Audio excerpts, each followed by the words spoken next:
السلام علیکم۔ قافلہ حجاز میں ایک حسین بھی نہیں، قافلہ حجاز میں ایک حسین بھی نہیں، گر چاہتا آبدار بھی گے سوے تجلا و فراد۔ صدر ذوالفقار۔ جب سے یہ دنیا کار فرما ہے تبھی سے حق و باطل کی لڑائی بھی جاری و ساری ہے۔ جہاں آتش نمرود ہے تو وہاں گلزار خلیل بھی ہے، جہاں فرعونیت سیاہ پر پھیلائے اندھیرا کیے ہوئے ہیں تو وہاں موسیٰ کا ید بیضا بھی نظر آتا ہے، جہاں شرار ابو لہب بھی ہے تو وہاں چراغ مصطفیٰ کا نور فضا کو منور کر دیتا ہے۔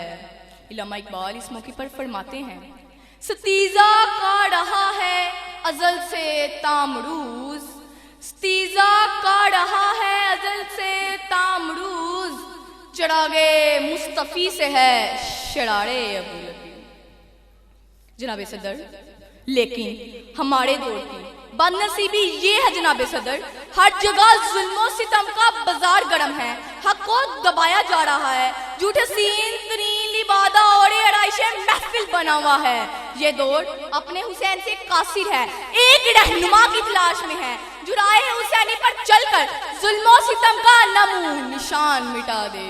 جناب صدر، وہ قافلہ حجاز جس نے کیسر و کسرا قرطبہ گناتا میں اسلام کی شمع روشن کی، مکہ کو فتح کس نے کیا، بحر ظلمات میں گھوڑوں کو کس نے دوڑایا، سمنات کے مندر کو کس نے توڑا، موتا میں سیف اللہ کا لقب کس نے پایا، بدر و حنین کی جگہ کس نے جیتی، تو پھر مجھے کہنے دیجئے مٹایا کیسر و کسرا کے استبداد کو جس نے، مٹایا کیسر و کسرا کے استبداد کو جس نے، وہ کیا تھا، زور حیدر، فخر بوذر، صدق سلیمانی۔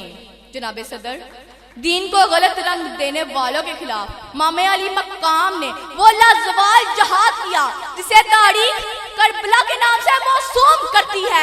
آج وہی دین فرقہ واریت میں کھو کر رہ گیا ہے، بھائی بھائی کے خون کا پیاسا ہے اور دشمنان اسلام دین حق کی جڑیں اڑیدنے کے در پر ہیں۔ اقبال نے کیا خوب فرمایا ہے، حقیقت خرافات میں کھو گئی، حقیقت خرافات میں کھو گئی، یہ امت روایات میں کھو گئی۔ ذوالفقار، دین کی اصل روح اخوت و بھائی چارہ محبت کی فراوانی کہیں ماضی کی دھول میں کھو گئی۔ حاضرین محفل، ضرورت اس امر کی ہے امت مسلمہ میں اتحاد پیدا کر کے انہیں باطل و قوت کے خلاف یکجا کیا جائے تاکہ حق کا بول بالا ہو۔